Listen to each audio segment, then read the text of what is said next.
Hi everybody, it's chick season and I'm so excited today to talk to you a little bit about our brooder setup, our baby chicks, and we're going to talk a lot about feed today. So I'm here at my friend's house looking at her baby chick. She has 10 new babies. One thing she has done really well is she has a great brooder setup. So this is her brooder box. Inside we have our 10 baby chicks.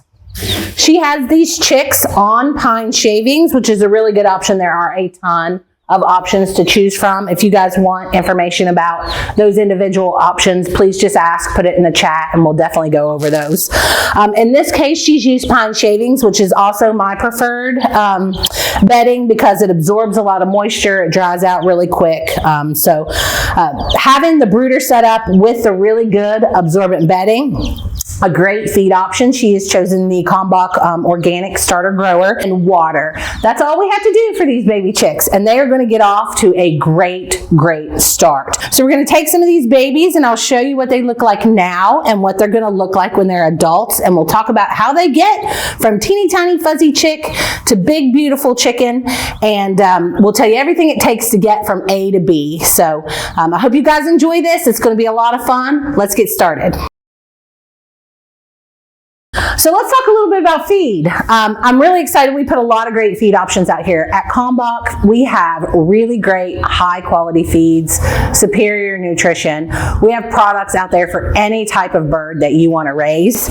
We put some of our most popular chick feeds out here for you guys to see today. We have our Chick House Reserve. This feed is in our family with our Hen House Reserve and our Organic Hen House Reserve. So I call this Nutrition You Can See. It is really unique because it's a textured chick feed. You can see those individual ingredients. So if you love Hen House Reserve, you are absolutely going to love Chick House Reserve. So if you haven't seen it yet, check it out. It is a really great option. In addition to that, we have our 18% Start Right chick feed. Most of our baby chicks who are intended to become laying hens are going to start on the 18% Start Right chick feed. This is a really great quality feed. It's all you need for these chicks from the time that they hatch until the time those birds are ready to switch to layer feed, which is about 4 months of age. So for the first 4 months of their life, this is the perfect feed for them. You don't have to worry about switching. You don't have to worry about anything like that. The 18% Start Right is the way to go if you intend for your chicks to become laying hens.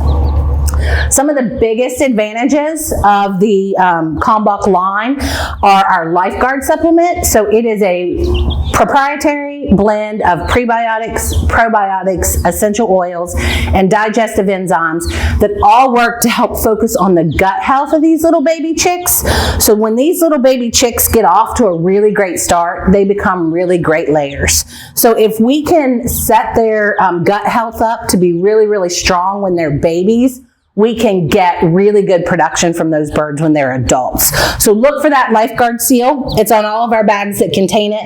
It's a great option for these baby chicks. If you do not want to feed medicated chick starter, LifeGuard can help with that gut health, help those birds stay nice and healthy. So if that's something you're looking for, an extra boost without using a medicated feed, look for LifeGuard.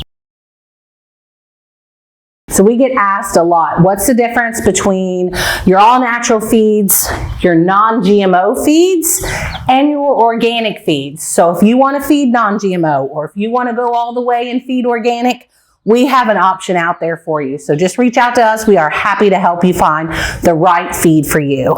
So hopefully these little babies, or I know these little babies are going to get off to a great start. And I look forward to seeing what they look like when they're grown-ups. So a lot of times we'll be asked, how do I set up my brooder? So I'm going to talk a little bit about some of the best steps for actually setting up your brooder for your chicks. So the first thing you're going to need is a good sturdy brooder box. A brooder can be really anything. These livestock waters are really popular. This is what I actually use when I brood my chicks. This is what my friend is using. So one of these really sturdy livestock waters are a great option. You can find those lots of different places. But even if you just want a large box or if you're only getting maybe 4 chicks, you can get something smaller like a big Tupperware container. You just want to make sure it's really sturdy. Don't use a cardboard box or anything like that, which is going to absorb a lot of moisture and might start to break down eventually. So you want something that's going to be able to handle the mess these baby chicks are going to make. So this is a great option.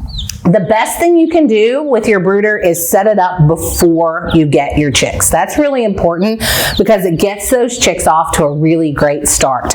So in order to have a proper brooder box, you only need 3 or 4 different things. You need a water, you need a feeder, you need a heat source, so heat lamps or those ceramic heat plates are also very popular now, but you need some type of heat source. And then I always like to recommend that you have a thermometer in your brooder box as well, so you can keep track of the temperature and monitor how those birds are doing.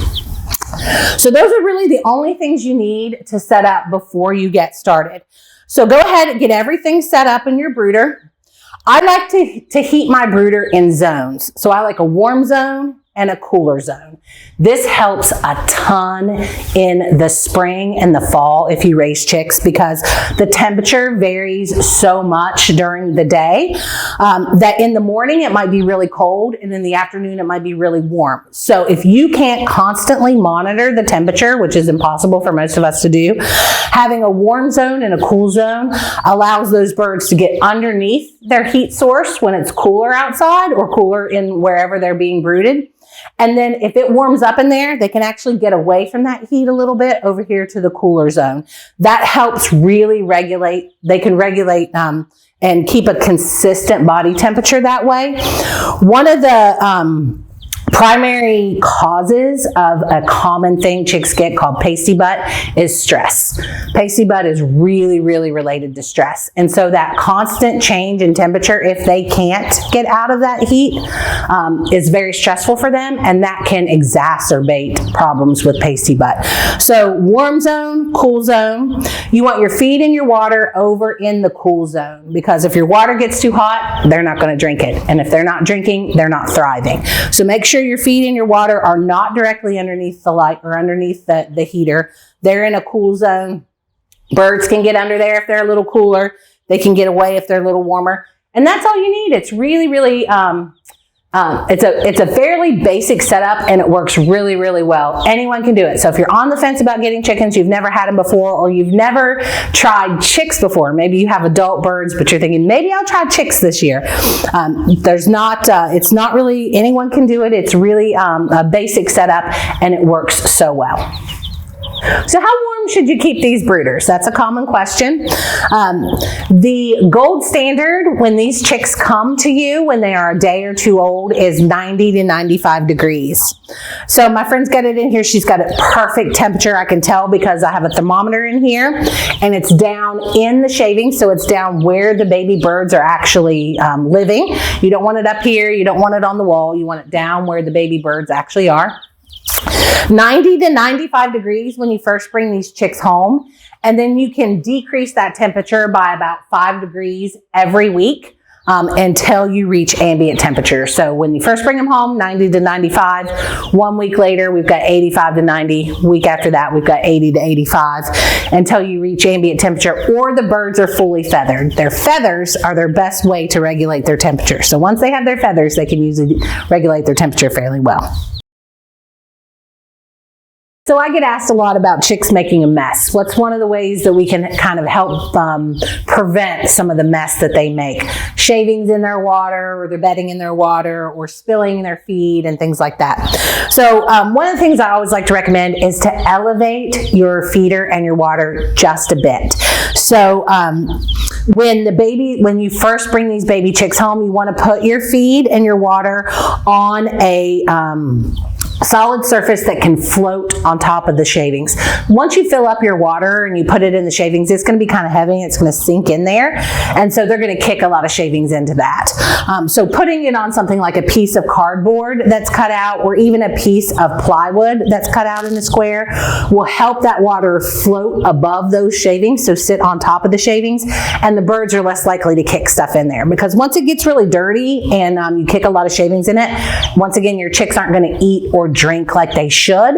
And so you want to make sure that you're giving them every opportunity to eat and drink, because when they eat and drink, they grow, and when they grow, they thrive. So just get that up off of the shavings a little bit. As the birds grow, I elevate even further. So I'll go from my little piece of plywood to 1 brick, and then maybe I'll turn my bricks on the side and I'll use 2 bricks, and then when they're adults, up on cinder blocks. So you've got that stuff up off the ground so they're not making a mess in it. Pellets versus crumbles. What do I feed to my birds? In the majority of the cases, pellets and crumbles are exactly the same. At Kalmbach Feeds, if we have a crumbled version and a pelleted version of the same feed, they are nutritionally exactly the same. So when we make a crumble, we actually have to go through the process of making a pellet, and then we crumble it back up. So the preference is really based on the age of the bird and the preference of the owner of those birds. So for baby chicks, you want to make sure you choose a crumble. Crumbles are small size, so it's easier for the baby chicks to actually pick up and eat that feed. A crumble or a pellet is usually too big for a baby chick to actually pick up and eat. So we need to give them that small particle size so they can physically eat the feed. So most chick feeds are going to be available in crumbles. When the birds get a little older, somewhere around 4 weeks, maybe 3 weeks if we're talking about our large breed birds, they're big enough at that point to eat a pellet, so it'll be up to you if you want to switch. But most of our chick feeds are going to be crumbles. Now when those birds are adults, you can actually switch to pellets because they're big enough to, the birds are of course adults, they're big enough to eat those pellets. A lot of people we will find say, hey, you know, my birds prefer crumbles, my birds prefer pellets. It's really up to the owner of the poultry what they prefer. I'm a pellet girl. My friend here is a crumble girl. So it really just depends on what your preference is for the birds. But nutritionally, pellets and crumbles are usually exactly the same as far as their nutrition and their formulation is concerned. It's just the size of that feed in the bag in front of the bird. Pasty butt. We get asked fairly often about pasty butt. It is chick season, so that will be a common question we see in our nutrition help desk. Pasty butt is what happens when the manure that those birds are producing in the first few days of their life is very, very sticky and viscous, and it gets stuck to the vent of the bird. So the bottom of the bird, it gets stuck on there. Pasty butt is concerning because it can actually close off that vent. So if it's pasty or sticky enough, you can actually close off the vent so that they can't poop anymore, and that's very dangerous. So we want to make sure that we're looking for pasty butt and we're addressing pasty butt if we have it. Pasty butt is linked very, very strongly to stress. So a lot of people think, well, it's got to be feed. It's only feed. It is not only feed. It is related very strongly to stress. One of the main stressors these birds go through is, that when they're only about 1 day old, they get shipped to various stores to be sold. You're bringing them into a new location. That can be very stressful for them. And then swings in temperature are very stressful for young birds. So controlling the temperature inside your brooder box is really important to help reduce that stress. Keeping a nice consistent temperature. You're not way low, way high, way low, way high during the day. Very consistent through the day will help a lot with preventing pasty butt. If we think about a baby chicks are really, really cool. So when they hatch out of that egg, they have to start developing their digestive system from the start. So when they hatch out of that egg, they're almost completely sterile in their digestive tract. So they start eating this feed, but their digestive system isn't used to that yet. And so they have to start generating these enzymes. They have to start figuring out how to digest and absorb their food. And so sometimes that's that's why we see pasty butt more common when the birds are very young, because it's they've got to get used to that digestive process. They've got to get used to dealing with these stressors that they see. And so we'll see pasty butt often go away by the time those birds are about 7 to 10 days old. And that's because they have matured, both in their ability to regulate their temperature and in their ability to digest their feed. And that kind of helps it go away. If you do get pasty butt, make sure that you clean that off. So the best way to clean it off, pick up your chick, look for it. You might have to put like a warm washcloth or something on their bottom to kind of loosen that up. But you want to make sure if you do see some of that pasty butt starting on their vent, that you clean that off. Be really, really careful. Be very, very gentle, but get that off there so that you don't close off that vent completely. Another question we get is, can we feed our chicks treats? And we do not recommend that you give your chicks anything except for a complete starter grower feed when they are young. Treats are great. They're great for interacting with your birds, but you want to save that until the birds are adults. When these baby chicks are young, before they reach sexual maturity, which is at 4 months of age, they are growing at a rapid rate. So we want to make sure, because they are growing so well, that they're getting a really well-balanced diet, which is what a chick starter grower will give to them. Anytime you add any extras like treats to that, you might inadvertently cause a nutrient imbalance, and you definitely want to avoid that when these birds are young. So save the treats until they're older. When they're babies, just stick to 100% their starter grower feed, and that'll give them their best growth for when they get to be adults. So these little babies in here are just a day or two old. They don't have their feathers yet. And so sometimes we'll be asked, when can my chicks go outside? Because a lot of folks, when they first get their baby chicks, their vision in their head are these birds that are outside free ranging and doing really great. And that is really one of the best things I think about chickens too. But these birds are not ready to go outside until they are fully feathered. They can't regulate their body temperature until they are fully feathered. And that won't happen until they're about 4 to 6 weeks old. And so keep them inside, keep them in their brooder or in the coop up until they get to about 4 to 6 weeks old. The other thing you need to consider is, even at 4 or 6 weeks old, when they have their feathers, they're still very, very small. And so when they're small, they are very prone to predators. So I actually don't let my birds outside to free range or to be out in the run by themselves without me right there until they're about 3 months old. I'll start letting them out when they have their feathers so they can kind of go outside and get used to it, and they really do enjoy it. But because they're so small and they're so prone to predators, I make sure I'm right there with them until they're about 3 months old. And then they're bigger and better able to handle the swings and the challenges of being outside. So they can't go outside at all until they're about 4 to 6 weeks old, and then they can go outside under adult supervision after that. So these baby chicks are going to become part of an existing flock. And a lot of people who decide to get new baby chicks ask the question, how will I introduce these new babies to my existing flock?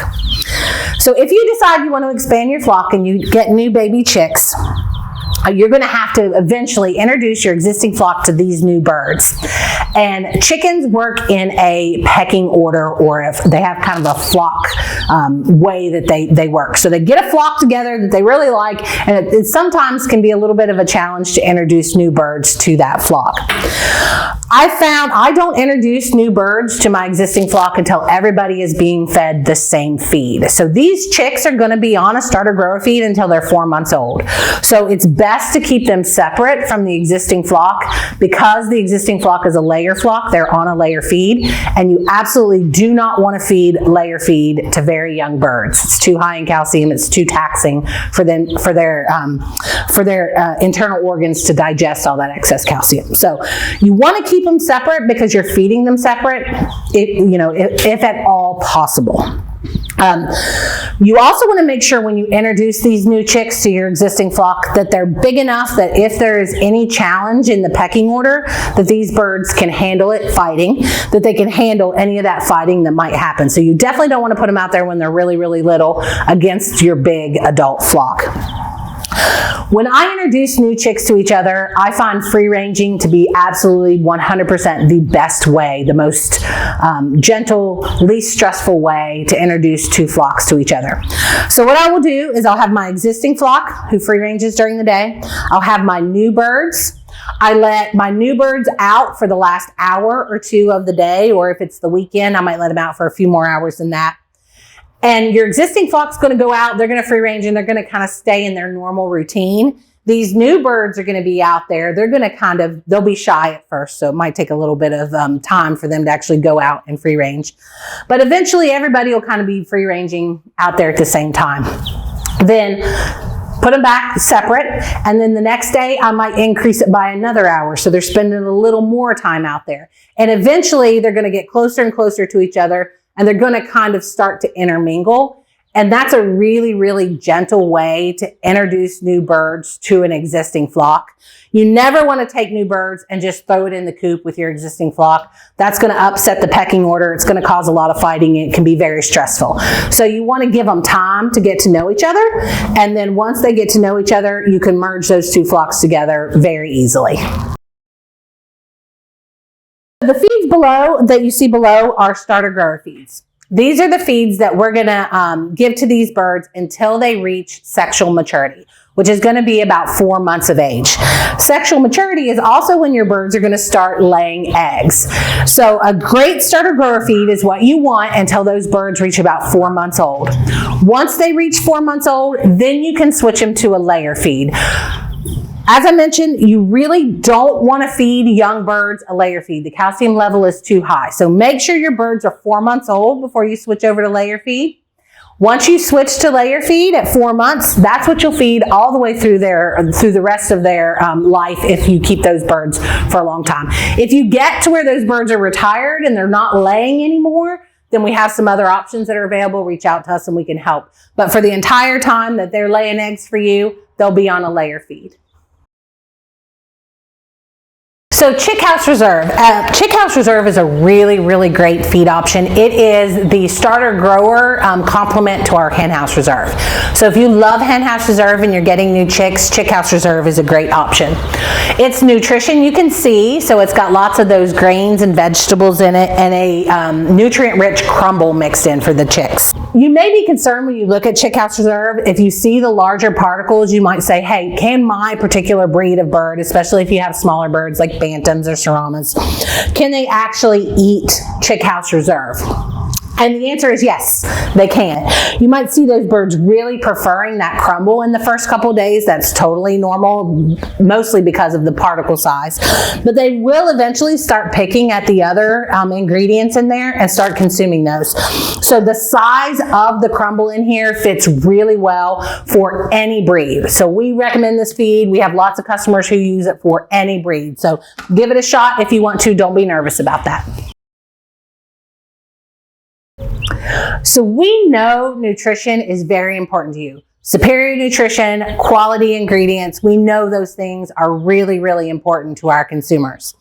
So we did a research study recently where we compared the Kalmbach 18% Start Right Chick Feed to some of our major competitors and major national brands. And we found that birds fed the Kalmbach 18% Start Right Chick Feed actually grew better on less feed. So these birds actually were more efficient at converting their feed to body weight. So they grew better, larger on less feed. Kalmbach Start Right 18% Chick Feed is an awesome option. We guarantee these birds are going to do great on this feed or you get your money back.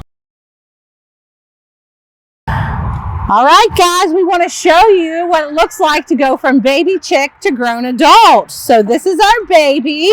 This is a baby mare, and this chick is about 2 days old. And this baby chick is going to grow into this hen in about 4 months' time. So we're going to gain about 3 to 4 pounds of body weight in 4 months' time. So we've got little teeny tiny, this chick probably weighs less than 50 grams, to about a 3 to 4 pound adult bird pretty quickly. These are a little bit of a heavier bodied bird, so she's going to grow to a little bit bigger than some of our smaller bodied birds. But look at the difference 4 months is going to make on your baby chicks. It's just absolutely amazing. So I'm going to pass the baby chick off really quick because I don't want her to get cold. So I'm going to pass her off and we'll come back and talk about how we're going to get from teeny tiny chick to beautiful adult bird and how long it's going to take and what to expect. So to get from that teeny tiny little baby chick to this adult bird, it's going to take about 4 pounds of feed for every 1 pound of body weight gain. So if she weighs 3 pounds when she reaches sexual maturity, that's going to be about 12 pounds of feed. If she weighs about 4 pounds, that's going to be about 16 pounds of feed. So based on the size of your birds, if you buy bigger bodied birds, of course they might eat a little bit more feed. If you have smaller bodied birds, they're usually going to eat a little bit less. But the number we just talked about is called feed conversion. So it's the pounds of feed it takes to get to 1 pound of body weight gain. So here we have our young baby chick. This chick is about 3 days old, and her adult version. So it's going to take about 4 months for you to get from little teeny tiny baby chick to adult ready to lay pullet. Takes about 4 months. They're going to put on a lot of weight in that time period. So these birds, this adult bird weighs about between 3 and 4 pounds. For every pound that she gains, she is going to eat 4 pounds of starter grower feed. So if she weighs 3 pounds, she probably ate about 12 pounds of starter grower feed. If she weighs 4 pounds, she probably ate about 16 pounds of starter grower feed. So those two numbers together are how we get our feed conversion. And birds fed Kalmbach feeds have excellent feed conversions. So if that's really important to you that your birds are getting the best, most superior nutrition, Kalmbach feeds is the way to go. Now we recently did a feeding trial where we compared the performance, so how well baby chicks grew into adult laying hens. We compared our Kalmbach feed to our major competitors, and what we found was that the birds fed the Kalmbach feed were significantly better at converting their feed to body mass. So they were more efficient at using their feed for their growth. Birds fed the Kalmbach fed feed needed about 4 pounds for every 1 pound of body weight gain. And our competitors were somewhere in about the 4.5 pound range. So our birds were a lot better at converting their feed to body mass. And I think it's really because we are focused so strongly on superior nutrition, high quality products, and you will see those results when you choose a Kalmbach feed. So when will these babies start laying eggs? So this bird, if we go from baby chick to adult layer, it takes about 4 to 5 months. This girl lays a really pretty egg. So we just got this egg today. So she lays a really pretty egg. These birds are usually going to start laying eggs, depending on the breed, right around 16 or 17 weeks of age. So some of our birds that are that are bred specifically for egg production, like our single comb white leghorns, our production reds, our bovans, those girls are usually going to start laying somewhere between 16 and 17 weeks of age. Some of our more dual purpose birds, including this girl, usually take a little bit longer to start laying eggs. So if you have a variety of different breeds of birds, you can usually expect from those egg laying breeds that they'll start laying around 16 to 17 weeks of age. Some of these other girls take a little bit longer. When we did our feeding trial, we actually measured when our birds started laying eggs compared to the major competitors, and we were about 2 weeks ahead of one of our major competitors. So expect from Kalmbach fed birds that they do really, really well on their starter grower feed because of that great nutrition, and then also expect those eggs just a little bit sooner.